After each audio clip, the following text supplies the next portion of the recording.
Counting down. Okay.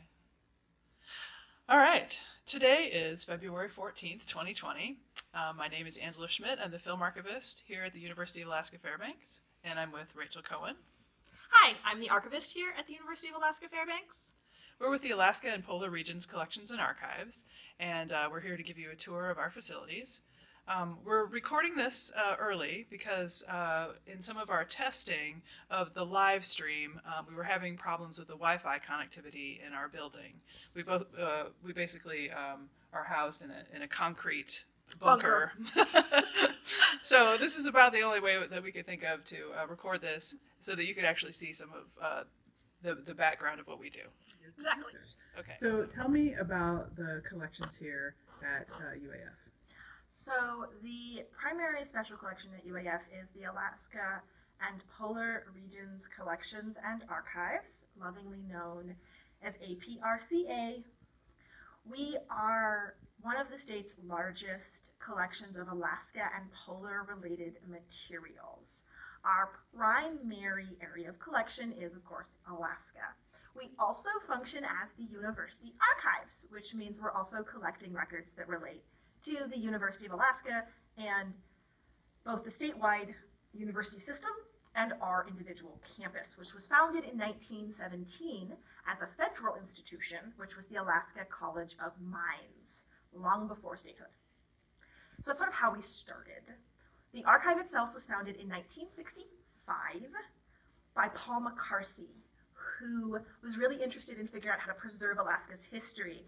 I know it doesn't seem like that long ago, but the gold rush was in the 1890s, and by 1965, a lot of the people who had come up during the rush were dying off, and McCarthy was really concerned about how do you document gold rush history when that generation of people are starting to die. And so part of the purpose of the archives was to start collecting that stuff now that that generation was passing away. Alaska's history is so short that what we consider to be a very old Alaskan document just isn't that old in the cosmic scheme of history, right? Because we just haven't had written documentation up here for that long, although there have been people here for about 12,000 years. So it's not like there's a lack of history here, it's just there's a lack of, well, written history. Can you take us on a tour of the stacks? I would love to. All right. So we're going to head back here to our stacks. Our stacks hold about 6,000 manuscript collections. We don't actually have a linear feet measurement because we were originally a part of a museum, and so they calculated things in cubic feet, which is sort of odd for an archive. And so about half of our collections are measured in cubic feet, and then some of them are measured in linear feet, and some of them aren't really measured that well at all. So it's actually really hard to come up with a number. People keep asking me that. Well, how many linear feet of manuscripts do you have? And I have to keep telling them, I don't know, which is a little awkward as an archivist because it's really a number you should have off the top of your head. So what is this room and what's the temperature back here? Is our archive stacks. We keep it at about 60 degrees and 40% humidity, as most archives keep their stacks, sort of in that realm. Our shelving is all movable, which we really like. It's very handy. And it's all in pretty good shape, which is also nice. So it all works, which is nice. I've worked in collections where not all the movable shelving could actually move, and I really appreciate having movable shelving. Behind me, you see part of our fire suppression system. This room is not on a halon system, but our rare book vault, which we'll pause in front of outside, is. So this is all the equipment for the halon system. Halon systems being a gas suppression, fire suppression system, which was very popular in the 1970s around when our building was built. Fortunately, halon gas will kill people, and it's also really bad for the atmosphere. So while the system is maintained and kept, we can't really ever replace the gas, and we don't really have an easy way to uninstall it. So for the time being, we just maintain it, thanks to the wonderful work of the University of Alaska Fairbanks Fire Department, who comes by every few months to make sure, it's still functioning.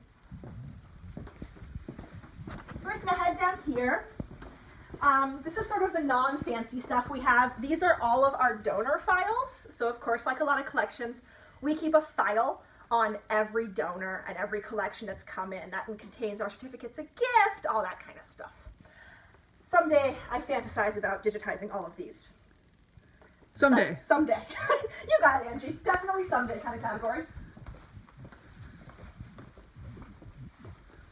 More stacks. These are the papers of Elmer Rasmussen. He is the man for whom our library is actually named. So the Rasmussen Library. Elmer was a banker in Alaska, and he made a bunch of money and then decided he wanted to give it back to the state. There still is a wonderful Rasmussen Foundation, which is one of the big state charities. And they continue to support our collections through our rare book purchasing. So we're very grateful to them and very happy to have his family papers, a lot of his family papers. This space is huge. Yeah, it is. Pretty big. It's not all full either, which is great. One of the great blessings is that we have room, which I always feel weird bragging about because I know so many archives don't. So it's a rare pleasure that we actually have space to put things. Let's go this way and we'll head over to the maps. One of our huge collections is maps. We collect both rare maps and manuscript maps, maps of Alaska, because so many of our collections come from archaeologists and anthropologists, and if there's one thing archaeologists and anthropologists like doing, it's drawing maps of things. Lots of maps, which is a wonderful blessing. So we keep all of our maps in a couple different places. Most of them are back here. I'm impressed with your ability to walk backward. Tour guide, man, I was a tour guide for many years. Maps, so we pulled a few out to show off. This is our big map table, which is usually where we end up putting things, you know. And these are from our manuscript map collection, which ranges from like hand-drawn stuff to construction maps. So this is some kind of pipeline being constructed outside of Dawson. So you can see Dawson City there, and there's the Yukon River, and they're doing some kind of piping, probably for a water system, but I'm not sure. We'd have to look it up to find out more, but it's kind of a fun one. So Dawson is in Canada, so collections also include yes. not just Alaska. We collect all through the polar Arctic regions. And then one of our other fun maps that we pulled out, this one's from 1770. Our maps go all the way back to sort of when they first started trying to map Alaska. And one of the things I love about this map is that you can't actually see Alaska. You just sort of see this blob. It looks like a pink elephant. It kind of does. I can see it. I could totally see it. Yeah. Should we head out to the reading room? Yes, let's do it. All right. I saw that the reading room was packed with researchers today. Yeah, we had a bunch of people today. Our reading room is only open by appointment, so I try to schedule people on top of each other. That way, if I have to be here, I at least, can't be in meetings. I can make sure that I'm not serving multiple people. This is sort of our workspace where people like our lovely student assistants work on various projects, and they can keep an eye on our patrons. One of the really nice things about our space is we have plenty of windows, so you can have really clear line of sight, which is critical for security. So we're in a secure space right here, but beyond the windows is where the researchers would be. Yep. Okay. Come on out here. And we have our reading room. So there are, of course, we can technically accommodate up to 16 people in this room. Ideally, I don't like to schedule more than 8 because I don't usually like people to share tables unless they came together and really want to share a table. People often don't. We do have lockers, but most of them don't actually work. A lot of them don't lock. So generally we ask people to put coats against the wall here, which I think wouldn't work as well if we had more patrons more regularly. But we're often scheduling one person at a time. We also use the space for classes and other types of events. So, what kind of classes? So we do, right now we're mostly doing courses in the history department and courses in the Northern Studies department. The University of Alaska Fairbanks offers a degree in Alaska and Northern Studies. So those are some of the classes we do regularly. I'm hoping to eventually expand us out to other departments, but we're not there quite yet. Okay. This is our big map table. This is where researchers can look at maps? Mm-hmm. Okay. Yep, that's where we pull them out and let them see them. Fantastic. Our maps are not that often used because almost all of our rare maps are available digitally, so they don't get as much use as some of our other things. And then we also have a little video station here where if people wish, they can look at films from Alaska's Film Archives, which is run by Angie. All right. And that's very helpful for folks. Can you show us the halon system that you? Yeah, absolutely. So this little room here is our rare books vault. It's not very big, but here it is. And this is, of course, the halon discharge alarm. Because halon replaces oxygen in the air, it can suffocate you. So if it ever goes off, there's a very loud alarm that will, in theory, hopefully go off and warn you so you can get out of the way before the halon discharges. And why do you think we have a halon system? Well, I have a couple theories, but I think my big one is most of these buildings, so there's more halon systems in Alaska than any other state I've ever worked in, I swear. Every collection seems to have one. And I think it's because most of our buildings were built in the 70s and 80s, and in that era, halon was sort of seen as the latest, greatest fire suppression system, because it is exceedingly effective. It just also can suffocate you and destroys the atmosphere. So there are downsides to halon systems. Well, I hope we never have to hear that alarm. Personally, I really hope it never goes off. It actually kind of freaks me out. And I find the giant, like, caution sign, oh, yeah, good. yeah, a little terrifying. Okay. Our little antechamber. So it's where people register, we greet them, do all that. This is where they sign in right here. Exactly. Okay. And then our finding aids live in here. They're all available digitally, but we haven't got them all online yet. Mm-hmm. So, Okay. ongoing project. We're gonna head out here. Okay. Right, this is the plan. Okay. Can you tell us a little bit about the security of this room? Yeah, so our system is a swipe card Linel system, which is obviously run right here. And normally it's just a standard sort of, you swipe in, you put in a code, you enter and leave that way. In the evenings, we do have a motion sensor system, which we activate and occasionally accidentally set off. And we try not to do that because then people, get mad at us. Everything you see on this floor is Alaska Polar Regions Collection and Archives. Most of our book material, in fact, circulates. So that's what you're seeing in all this shelving here, which is fantastic. And it's purchased and chosen by Kathy Arndt, whose office is right there, and she is our Alaskana bibliographer and rare books curator. I think she has the best job title. I agree. I really do. Anyway. She doesn't have the best job, though. We're coming to that. Oh, Angie thinks she has the best job. Okay, we can get in a contest over that. Who's this? This is Greening. He was one of our first senators.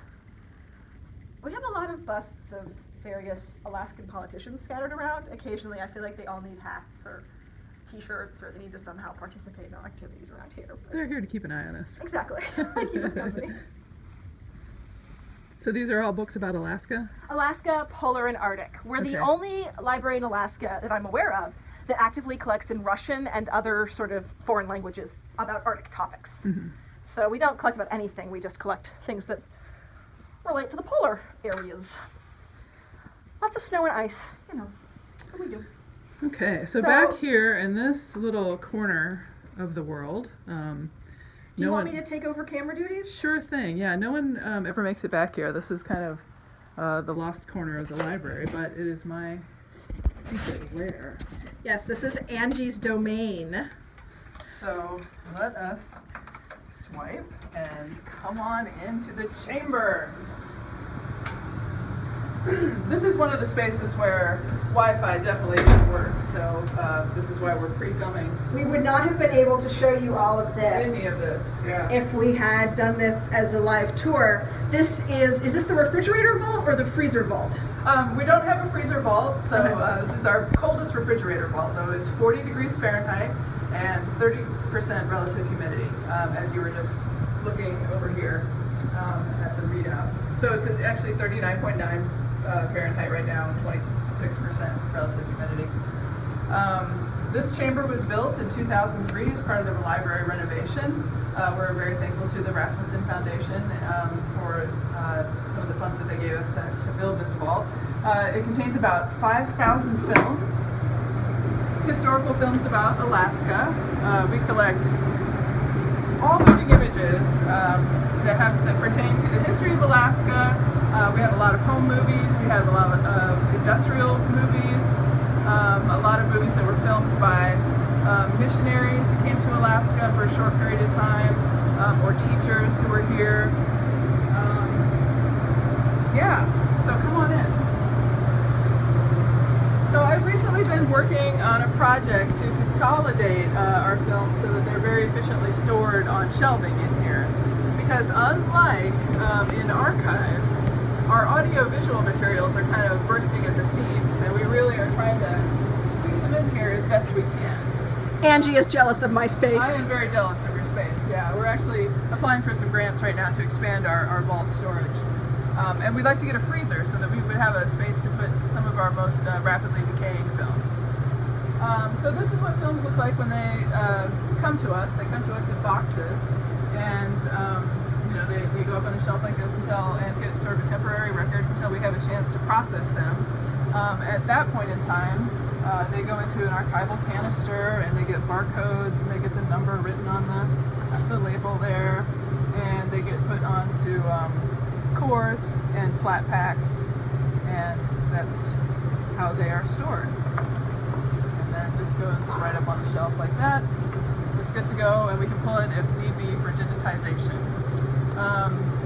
At the moment, we sort of are digitizing as new collections come in, or as researchers have a need for things to be digitized. It's an ongoing process with film, of course, and any sort of moving image media, because you know, like 20 years ago when I started, we were putting films onto VHS tapes for people to access, and now we're making high-resolution digital copies to put on the internet for people to access.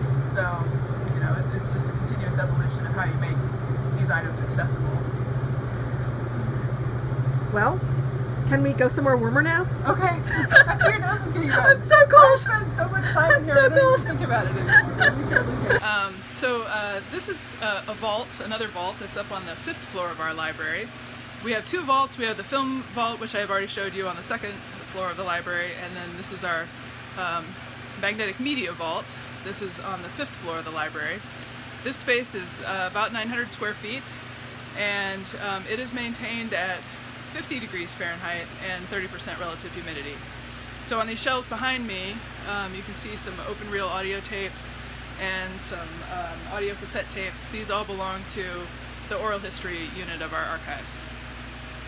Also in this vault are some magnetic media that belong to the film archives. And here's all of our videotape in every format imaginable.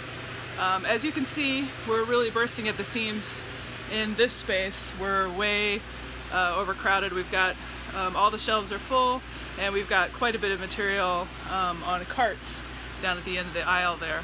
So this is one of the reasons that we need to build some additional vault space for our audiovisual materials. And like I said earlier, we're applying for grants so that we can do that.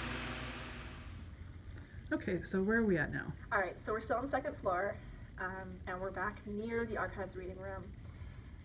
This is kind of a fun map. We have the manuscript of this map. It's a map of the large native language families in Alaska. I have a secret affection for it. Next to it, along these glassed area, is what we consider semi-rare. So we don't have enough space in our fancy Halon vault to store all of the things that we consider rare books. So semi-rare kind of evolved as a way of storing things in a secure space that maybe don't need to be under the Halon system with all the rigmarole of that thing. And decisions of where to store things are, of course, left in the hands of our rare books curator. So things go here as well. And of course, we have lots of microfiche cabinets. And then this is our main exhibit space. You've probably seen we've got cabinets kind of scattered around the floors, but this is the Ted Stevens Gallery. This gallery was originally constructed to highlight things from the Ted Stevens collection, which we used to house, but it's now located in Anchorage, so it's no longer here.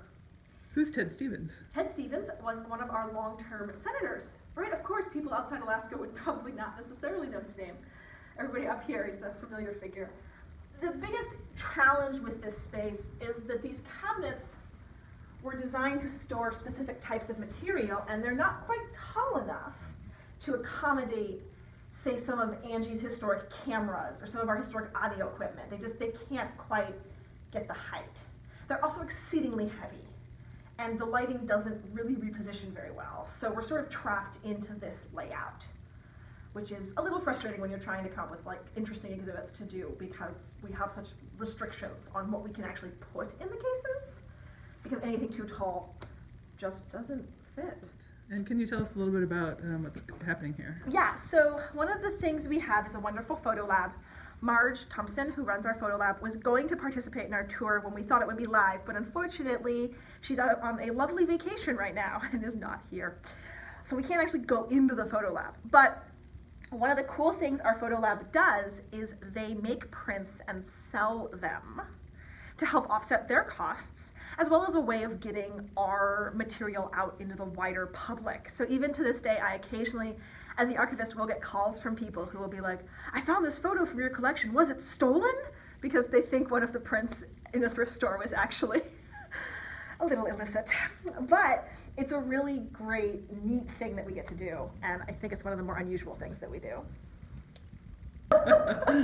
So this is one of our many staircases. As you can see, most of our building is really shut off. Like there aren't a lot of windows, there's not a lot of light.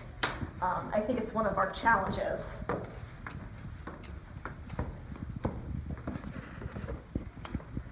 This is our main floor, and then we come around here.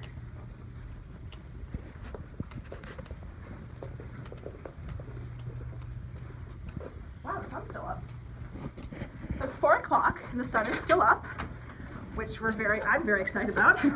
The days are getting longer. It's been a long, dark winter. This is an architectural feature that's very common to Alaska. It's known as an Arctic entrance around here. I think in fancier places they call it a foyer. And the idea is that it controls temperature. So the cold air is out there, and then you have this little space before the cold air can actually get inside the building. These are very, very common up here in Fairbanks. I wouldn't have even thought to mention it. It seems so natural to me, but I suppose coming from Alabama. Yes. Oh my. Okay.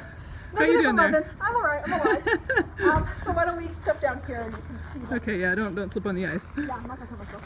Right. This mountain of snow here is what's been pushed off of the sidewalks. Yeah. Mount Rasmussen, and across there you can see. So this is our building. All right. Excellent. Wave goodbye. Thanks, Rachel.